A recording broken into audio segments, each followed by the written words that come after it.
자, 두 번째 챕터로 넘어가서 우리 보건교육 계획에 대한 얘기를 해봐요.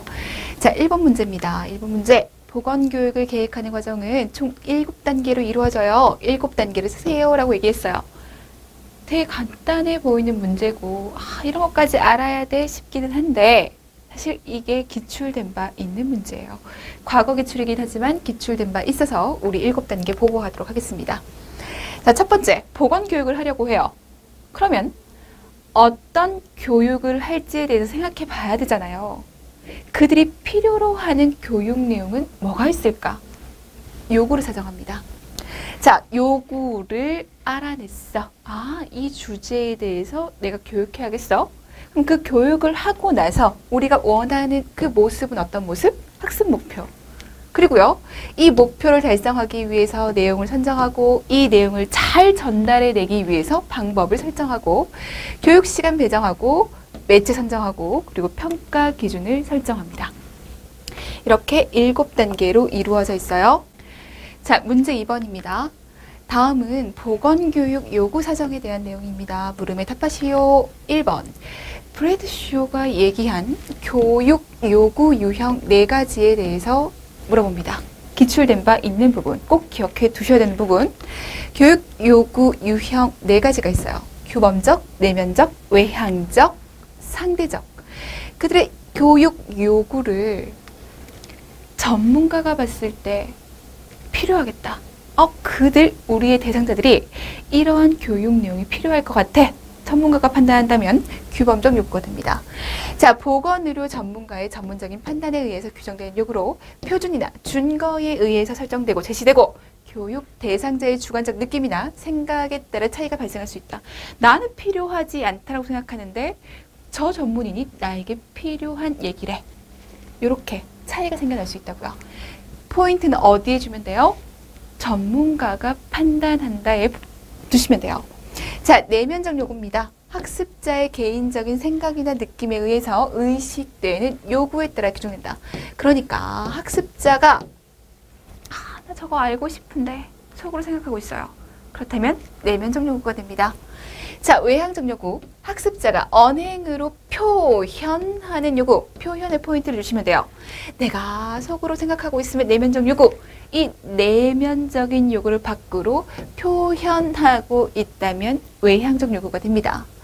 자, 상대적 요구라고 하는 것은 다른 집단과 달리 특정 집단만이 가지는 고유한 문제로, 그러니까 다른 집단이랑 비교했을 때 이 집단에게 필요한 요구라고 생각하시면 됩니다. 비교의 포인트를 주시면 되겠죠. 자, 각기 다른 집단의 특성에 비롯되는 요구이다. 그래서 규범적 요구, 내면적 요구, 외향적 요구, 그리고 상대적 요구가 있습니다. 판단하실 수 있으셔야 돼요. 4가지 요구를 아셔야 됩니다.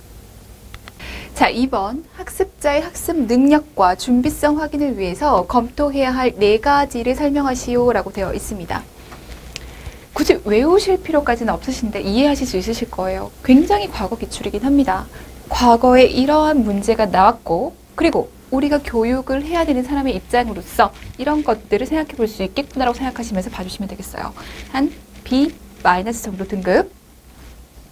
자, 그래서 준비성, 학습 능력을 확인하기 위해서 우리가 검토해야 될 내용 4가지는 뭐가 있을까?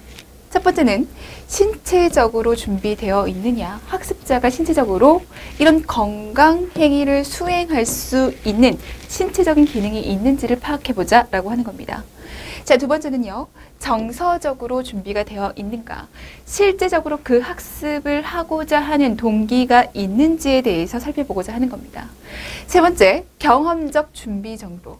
내가 새로운 학습과 관련된 교육을 하고자 할 때 이전의 경험이 어떠했고 이전의 훈련이 어떠했고 이전에 교육받은 게 어떠했는지를 한번 확인해 보는 겁니다. 학습자가 가지고 있는 배경, 성공 경험, 과거의 대처 기전, 내적, 외적 통제위, 지향점 등이 해당되는 것을 얘기합니다. 자, 그리고 지식적 준비 정도. 그들의 지식이 얼마나 준비되어 있는가. 학습자의 지식 기반, 학습 능력 정도, 선호하는 학습 유형을 의미하는 것으로 지식 정도, 인지적 능력, 학습 장애, 학습 유형 등이 포함될 수 있다. 그래서 4가지는 실체적으로 준비되어 있는가, 정서적으로 준비되어 있는가, 경험적으로 준비되어 있는가, 그리고 지식적으로 준비되어 있는가, 이렇게 네 가지를 볼 수 있겠습니다. 자, 문제 3번 한번 가보도록 할게요. 학습 목표란 학습의 결과다. 그래서 대상자에게 나타날 바람직한 지식, 태도, 행동의 변화를 말한다. 학습한 결과, 이러한 결과가 나타났으면 좋겠어. 기대되는 결과. 그것을 우리는 학습 목표라고 얘기할 수 있습니다. 다음 물음에 답하시오. 첫 번째, 다음은 학습 목표 진술의 일반적 원리에 관한 내용이다. 일반적 원리. 내용 중 잘못된 내용 4가지를 찾아 바르게 고쳐 쓰시오 라고 되어 있습니다. 학습 목표에 대해서 제대로 알고 있는지에 대해서 묻고 있는 거죠. 첫 번째, 진술된 학습 목표는 일반화해서 기술해야 돼. 왠지 그럴듯해 보이지만 틀린 얘기죠. 학습 목표라고 하는 것은 우리가 원하는 기대되는 결과예요. 기대되는 결과가 일반적으로 나타난다? 아니죠. 구체적으로 표현되어야 합니다. 구체적이고 명료한 행동령어로 진술되어야 합니다. 그들은 당뇨병의 진단 기준을 안다. 모호하다는 얘기예요. 진단 기준 2가지를 나열한다. 이렇게 해주셔야 된다고요. 자, 진술된 학습 목표들 사이에는 일관성이 있어야 된다. 자, 우리가 이러한 A라고 하는 목표를 달성하기 위해서 B라는 목표, C라는 목표, D라는 목표를 달성해야 됩니다. 그래야 총체적인 A라는 목표를 달성할 수 있으니까. 그러면 A라고 하는 총체적인 목표를 달성하기 위한 B, C, D의 목표들은 당연히 일관성이 있어야겠죠. 진술된 학습 목표는 넓은 행위의 특징의 변화를 충분하게 포함할 수 있도록 포괄적이어야 한다.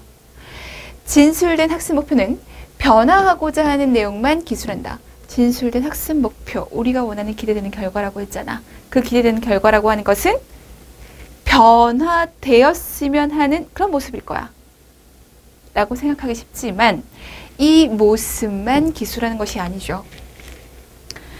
변화를 요구하는 조건, 변화의 내용, 그러니까 무엇이 변화했으면 좋겠어 라고 하는 내용, 기준, 학습자에게 기대되는 최종 행위가 모두 포함되어 있어야 합니다. 진술된 학습 목표는 실현 가능해야죠. 당연한 얘기. 진술된 학습 목표는 변해서는 안 된다. 그러니까 우리가 총체적으로 원하는 모습이니까 그 목표를 향해서 우리가 달려가고 있으니까 왠지 변해서는 안 될 것만 같습니다. 하지만 아니라는 거죠.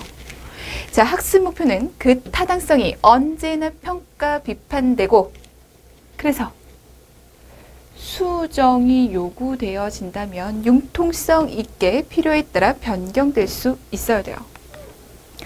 진술된 학습 목표는 교육자 중심의 진술이어야 한다. 자, 기대되는 결과라고 얘기를 했단 말이에요. 그럼 누가 변화되길 기대하는 거예요? 우리의 학습자가 기대되길 변하는 거예요. 그러면 교육자 중심이 아니라 학습자 중심이어야 하죠. 학습자 중심의 진술이어야 합니다. 2번 가봅시다. 자, 2번에 블룸이 나옵니다. 블룸의 학습 목표 A급 잡고 갑니다. 인지적 영역, 정의적 영역, 심리운동적 영역으로 구분됩니다. 자, 이 3가지 모두 다 알고 있어야겠지만 이 3가지 중에서도 그래도 가장 중요한 건 인지적 영역입니다. 얘를 더 A급으로 우선순위를 높게 두세요. 물음에 답하시오. 자, 인지적 영역, 정의적 영역, 심리운동적 영역을 간단하게 설명하시오 라고 돼 있어요. 인지적 영역입니다. 인지적 영역. 여기죠. 무엇과 관련된 거? 지식과 관련된 거예요. 지식의 증가와 이를 활용하는 능력을 나타내는 직접 영역입니다. 행동의 복합성에 따라 6가지 수준으로 분류할 수 있어요. 인지적 영역 6가지 수준이 무엇이 있는지를 기억하시고 그 개념 정리하시고 사례 속에서 어떤 단계인지를 파악해내실 수 있으셔야 돼요. 인지적 영역은 이 3가지를 다 해주셔야 됩니다. 자, 정의적 능력. 느낌이나 정서. 그러니까 우리가 얘기하는 태도에 대한 얘기예요.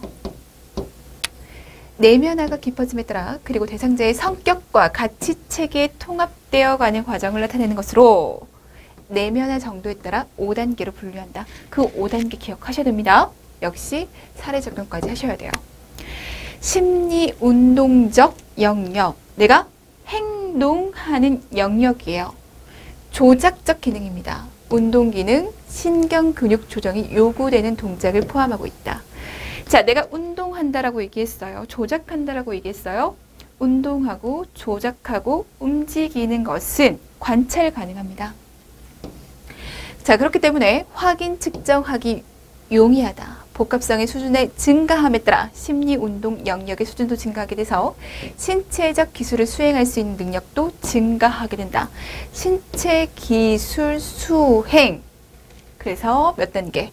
7단계로 분류할 수 있습니다. 6단계, 5단계, 7단계. 그 단계들을 아시고 사례에 적용하시고 개념까지 확실하게 가져가셔야 됩니다. 자, 이제는 인지적 영역에 대한 얘기를 해보자고요. 작성 방법에 따라 서술하시오. 밑줄 친 A의 6가지 수준을 가장 낮은 수준부터 가장 높은 수준까지 열거하세요. 낮은 수준부터 높은 수준까지. 순서 바뀌면 안 되죠. 인지적 영역은 행동의 복합성에 따라 6가지 수준으로 분류됩니다. 어떻게 해요? 지식, 이해, 적용, 분석, 합성, 평가. 가장 고등의 직접 능력은 평가입니다.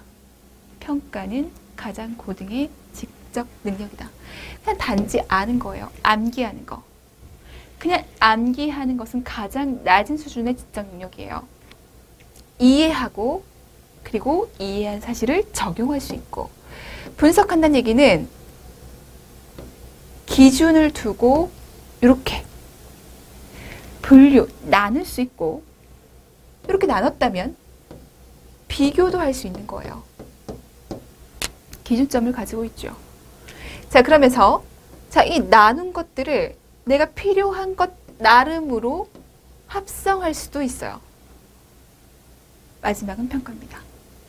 자, 보건교사는 금연 교육과 관련해서 다음과 같은 인지적 영역의 학습 목표를 설정했습니다. 기역, 니은, 디귿, 리을에 해당하는 인지적 영역 단계의 명칭을 쓰면 돼요. 대상자는 흡연의 피해를 열거할 수 있다. 흡연의 피해를 열거할 수 있다.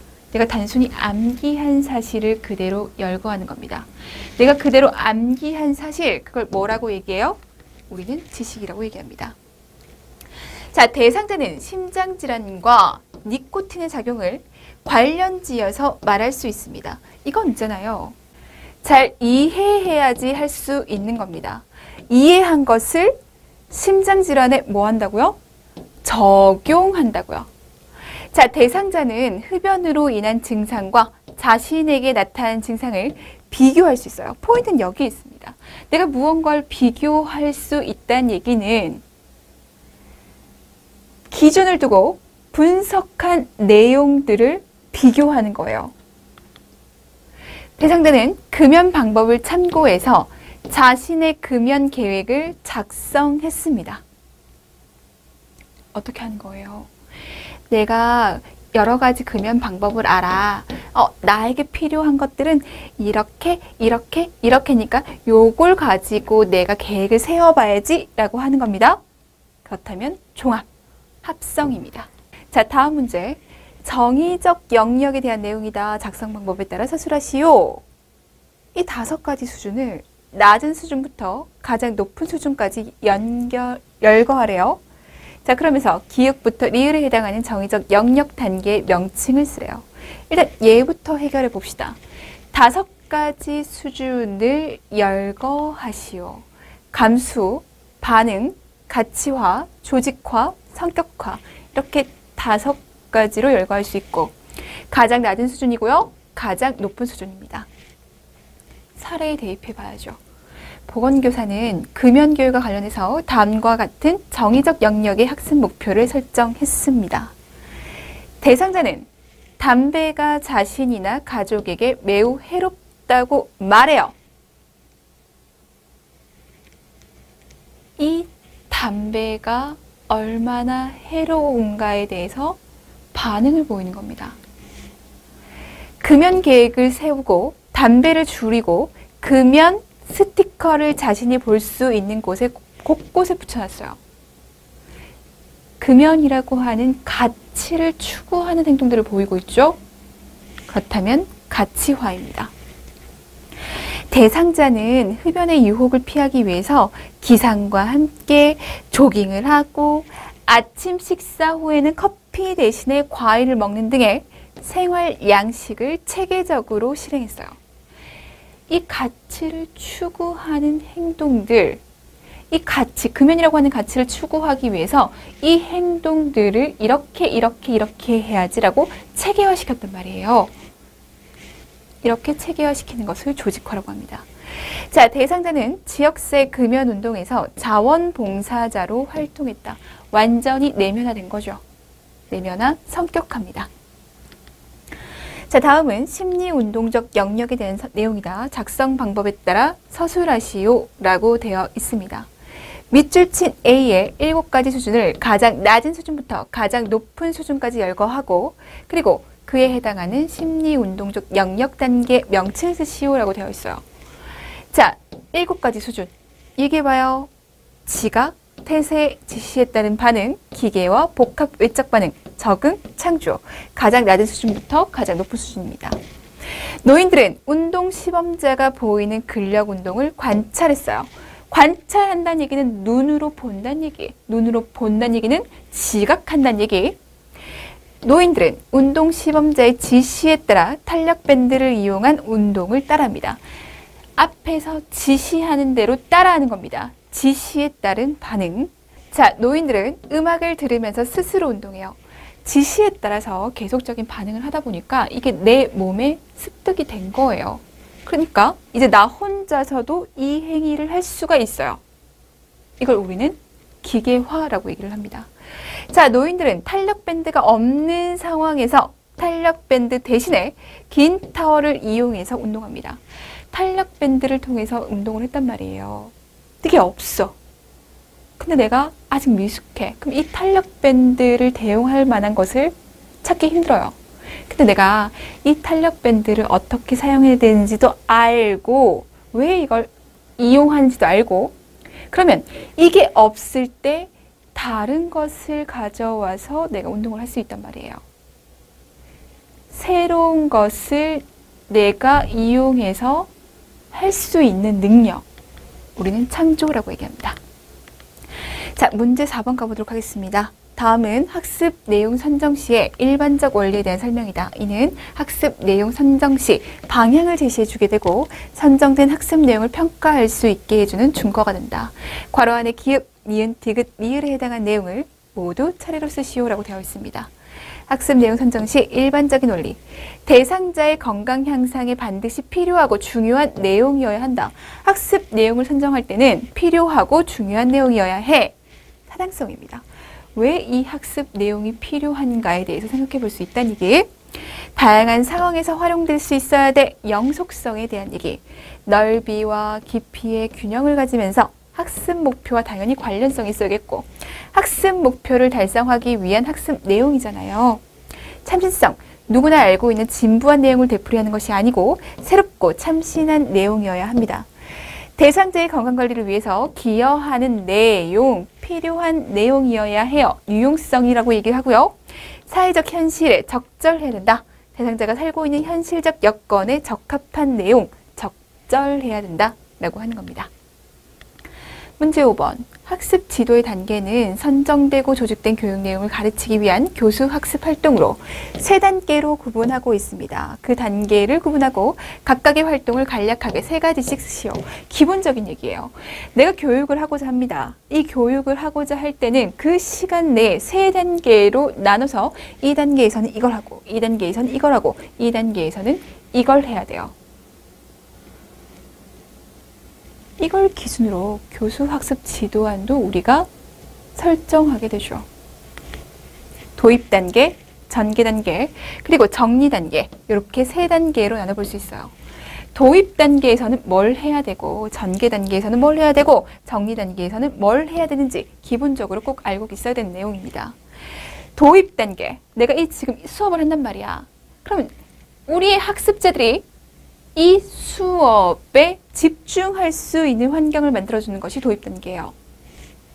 동기 유발하고 우리가 앞으로 나아가야 할 방향을 제시해주고, 그리고 과거 경험과 연결시켜주는 행위를 할 겁니다. 행동을, 그리고 활동을 할 겁니다. 전개 단계, 실제적으로 교육이 이루어지고 있는 단계로 생각하시면 돼요. 자, 그때는 학습 내용을 제시하고 학습자의 참여를 유도하고 다양한 학습 방법과 매체를 사용합니다. 다양한 학습 방법과 매체를 사용해서 효율적으로 학습 내용을 제시하면 좋겠죠. 그리고 항상 학습은 학습자의 참여가 중요하다는 거. 자, 정리 단계. 우리가 학습 내용에 대해서 이제 요약 정리를 할 겁니다. 우리 이번 시간에 이 내용에 대해서 얘기를 했죠? 라고 하면서요. 그리고 연습을 통해서 강화하고 학습 과제에 대해서 설명합니다. 그러니까 마지막 정리하면서 연습시켜주는 거. 보충제로 제시하고 학습 전반에 대해서 평가하는 거 정리 단계에서 이루어져요. 자, 학습이 이루어지는 단계는 전개 단계예요. 문제 6번입니다. 다음은 2015 개정보건교육과정 주요 내용에 관한 내용입니다. 물음에 답하시오. 이거 무조건 기억해 주셔야 돼요. 내용 많습니다. 암기해 주셔야 돼요. 왜? 최근 여러 번 기출되거든요. 최근 여러 번 기출됐다는 것은 앞으로 나올 가능성이 굉장히 높다는 것을 얘기해요. 꼭 기억해 주셔야 돼요.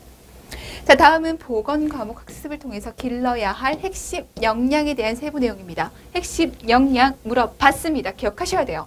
뭐가 있는지, 그리고 이것이 의미하는 바가 무엇인지를 꼭 기억하셔야 됩니다.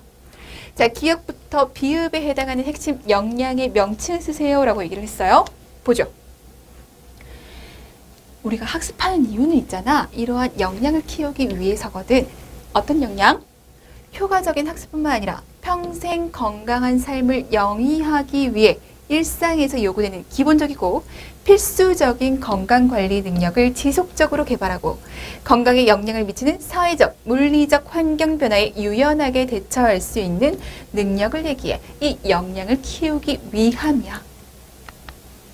건강관리 능력입니다.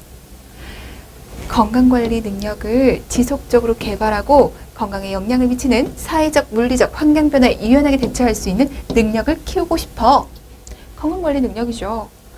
일상 속에서 개인과 공동체의 건강과 안전을 위협하는 여러 가지 위험 요인을 인지하고 분석하고 이런 위험 요인을 인지할 수 있는 능력.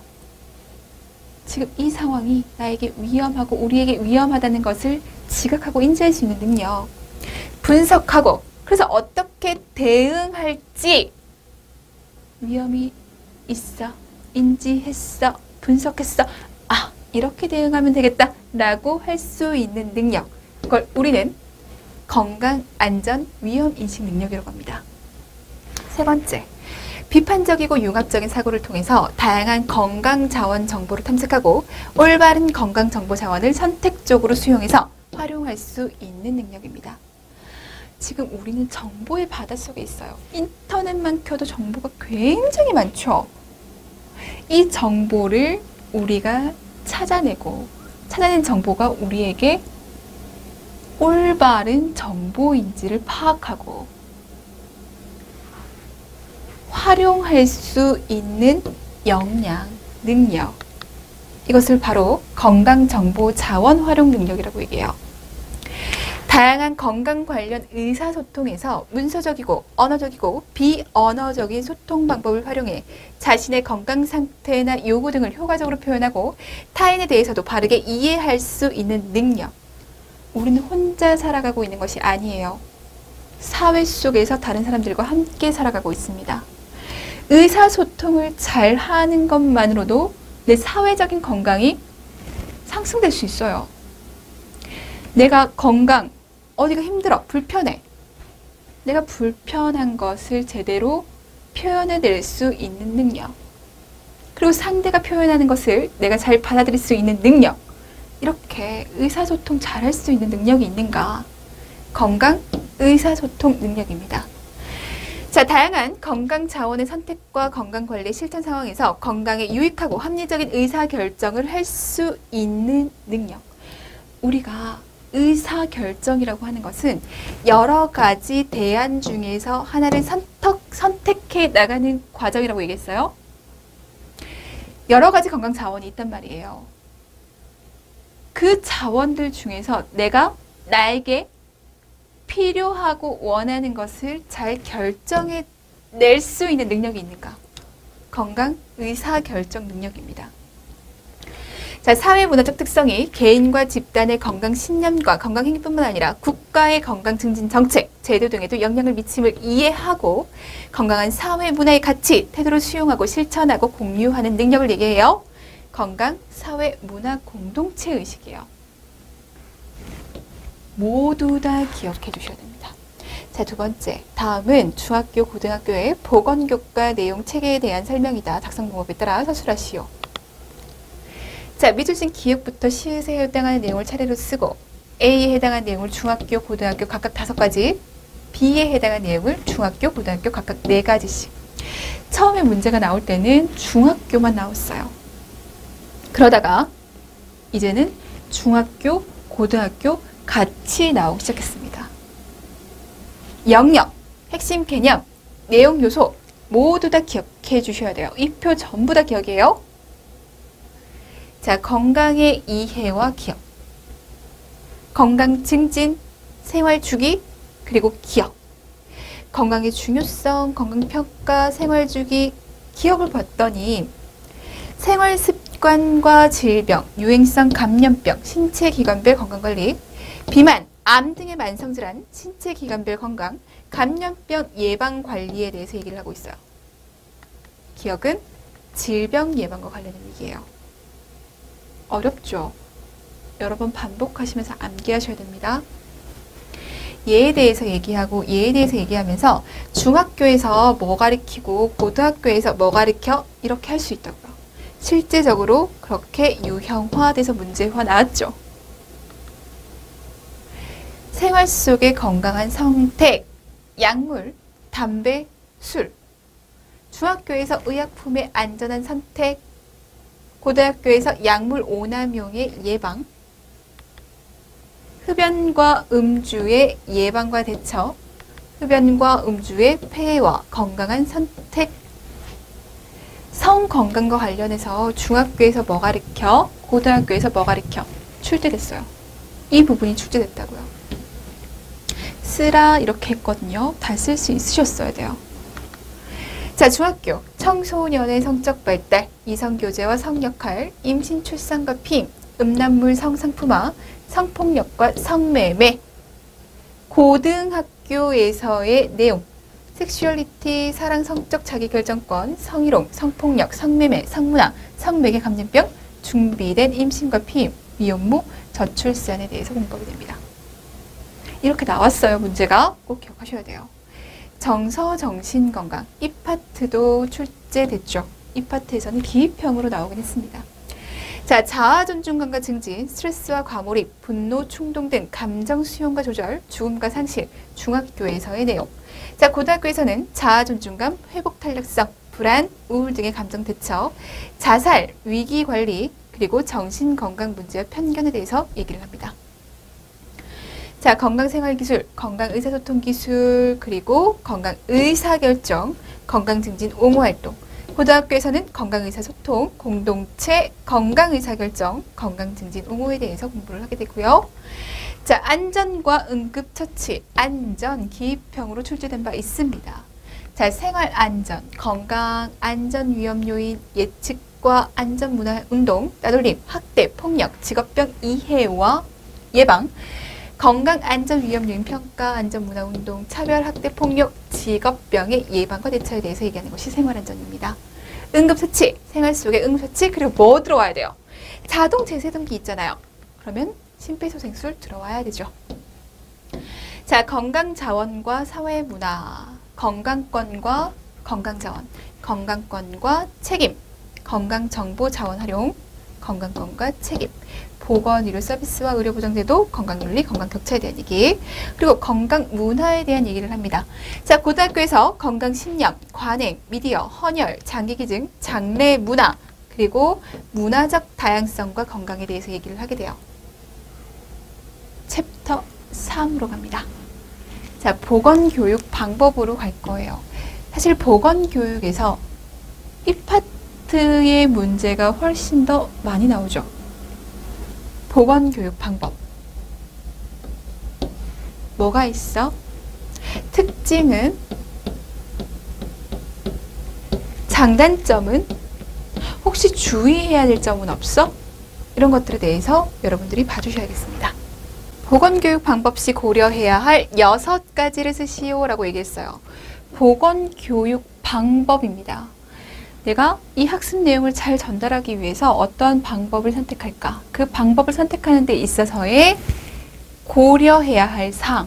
첫 번째, 교육 대상자의 크기가 얼마인가? 소규모인가? 대규모인가? 학습 목표의 내용과 수준은 어떠한가? 교육자의 교육 정도는? 대상자의 교육 정도는? 교육 장소와 시설, 교육자의 학습 지도 기술, 교육 시간과 시기, 이런 6가지를 고려해서 교육 방법을 선정하게 됩니다. 자, 문제 2번이에요. 교육 방법은 크게 개별 교육 그리고 집단 교육으로 구분할 수 있습니다. 개별 교육에는 가정 방문, 클리닉, 전화를 통한 접촉 시 이루어지게 되죠. 많이 그렇게 한다고요. 이게 다는 아니고요.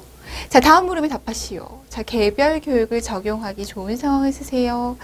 자, 개별 교육이라고 하는 것은 1대1 교육, 집단 교육이라고 하는 것은 1대 다수. 그러면 1대1로 교육할 때 좋은 상황은 어떤 상황일까 생각해 보자고요. 자, 교육자가 대상자와 상호작용하면서 개인의 건강 문제나 개인의 문제를 해결하기 위해서 사용하는 방법으로 특별한 건강 문제가 있는 경우 적용하는 것이 좋다. 대상 집단의 개인차가 클 때도 개인별로 교육하는 것이 효과적이겠다. 성병, 에이즈, 미혼모, 프라이버시가 좀 있어야 하는 문제들이죠. 1대1 교육 좋아요. 유사 문제, 특별한 건강 문제에 적용하기가 좋다. 두 번째, 잘못된 내용 2가지를 찾아 바르게 고쳐 쓰세요 라고 되어 있습니다. 상담에 대한 내용이네요. 자, 개별 교육 중에서 상담에 대해서 얘기를 할 텐데 잘못된 내용 2가지를 찾아 바르게 고쳐 써봅시다. 상담자와 피상담자 사이에서 특정한 목표를 가지고 언어를 도구화해서 기술적으로 이루어지는 전문 직업적 대화를 얘기해요. 목표를 가지고 있어. 목표를 가질 수도 있죠, 상담도. 언어를 도구화해서 전문 직업적인 대화를 말한다? 이건 상담보다는 면접과 관련된 얘기입니다. 자, 상담은 대화를 통해서 피상담자로 하여금 자신의 문제를 인식하고 문제의 원인을 탐색해서 스스로 문제 해결 방안을 찾도록 돕는 방법입니다. 스스로의 포인트를 주셔야 돼요. 그러니까 상담을 통해서 대상자 스스로, 학습자 스스로 나에게 가지고 있는 문제가 무엇인지를 스스로 판단할 수 있게 하고 이 문제를 해결하기 위해서 내가 할 수 있는 것은 무엇이 있는가 스스로 찾아나갈 수 있게 도와주는 과정이라고 생각하시면 돼요. 자, 특히 개인의 비밀에 속하는 건강 문제 해결에 효과적이다. 이게 개별 교육이잖아요. 1대1 교육이잖아요. 그렇다면 효과적일 겁니다. 현재 문제점만을 가지고 공감대를 형성하도록 한다. 좋아요. 너 예전에 그랬지? 이런 거 별로 도움되지 않아요. 전혀 도움되지 않아요. 예, 아니오로 대답을 유도하는 질문을 한다. 그렇다면 왜 굳이 1대1로 해요?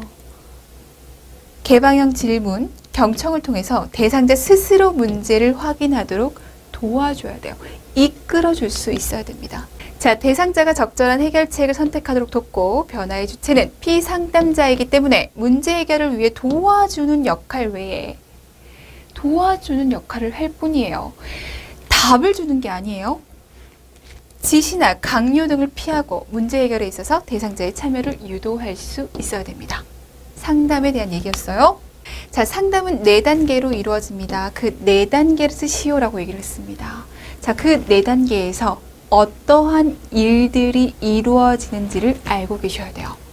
자, 1단계. 대상자가 스스로 문제를 인식할 수 있도록 해주자. 2단계. 대상자가 문제의 원인을 파악할 수 있도록 유도해주자. 문제인식, 원인 찾기.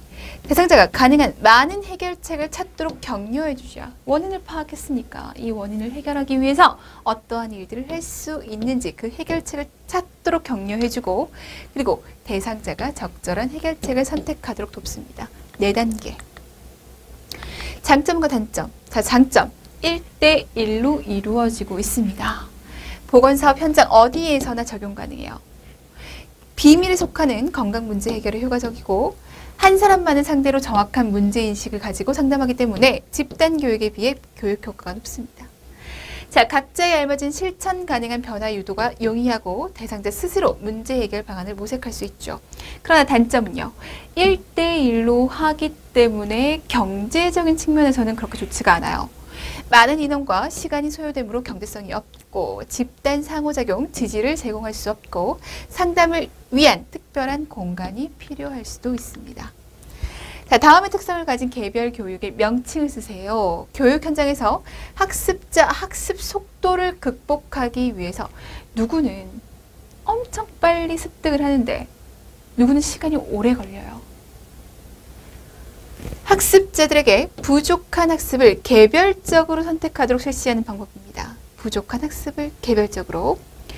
제시되는 자율학습 자료는 교사의 도움 없이도 해석하고 스스로 학습할 수 있도록 준비되어야 합니다. 그러니까 이 자료가 정말 잘 만들어진 자료여야 할 거예요. 학습자 자신의 학습 속도대로 반복해서 자율적으로 실시합니다. 의존적이고 수동적인 학습에 익숙한 학생은 이 방법에 대한 흥미와 동기 유발이 잘 안 될 수가 있어요. 왜냐하면 스스로 학습할 수 있도록 하는 자료란 말이에요. 근데 스스로 학습하는 게 힘든 아이야. 그렇다면요. 별로 효과적이지 않다는 얘기죠. 이거 어떻게 하는 거예요? A를 학습했어요. 그리고 평가하는 거예요. 와, 맞았다. 너 이거에 대해 잘 이해했구나. 그럼 우리 다음 단계로 넘어가 볼까? 너 이 부분에 대해서 잘 이해를 못했구나. 그러면 이 부분으로 다시 돌아가서 우리 공부해보자. 이렇게 할 수 있는 거. 이걸 우리는 학습 방법이나 매체를 책이나 소책자를 이용했을 경우에는 프로그램 학습법이라고 얘기를 합니다. 책을 통해서 얘가 이루어지면 프로그램 학습법. 컴퓨터라고 하는 매체를 통해서 학습했다면 컴퓨터 보조 학습이라고 얘기를 해요.